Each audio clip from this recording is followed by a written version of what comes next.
పెను తుఫాన్లకి, జడివానలకి గలిబిలైపోయి గందరగోళం అయిపోయి ఇదైపోవటం కాదు, కృంగిపోవటం కాదు.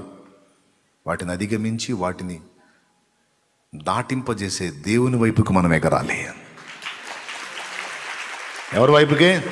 యేసయ్య వైపుకి ఎగరాలి. ఎందుకు కృంగిపోవాలి? దేవుణ్ణి ఎరక్కపోతే కృంగిపోవాలి, అయ్యో నాకు దిక్కేంటి అని. ఎందుకు కృంగిపోవాలి?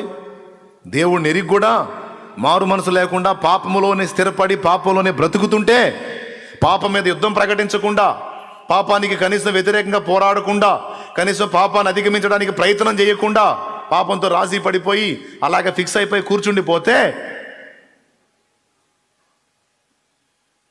అప్పుడు నువ్వు కృంగిపోవాలి. ఎందుకంటే నేను మారు మనసు పొంద ప్రయత్నం చేయలేదు, పాపం మీద యుద్ధం ప్రకటించలేదు, పాపాన్ని ప్రేమించి అందులో కొనసాగుతున్నాను గనుక దేవుడు నా మొర వినడేమో అనే వేదనతో అప్పుడు కృంగిపోవాలి. అందులో అర్థం ఉంది.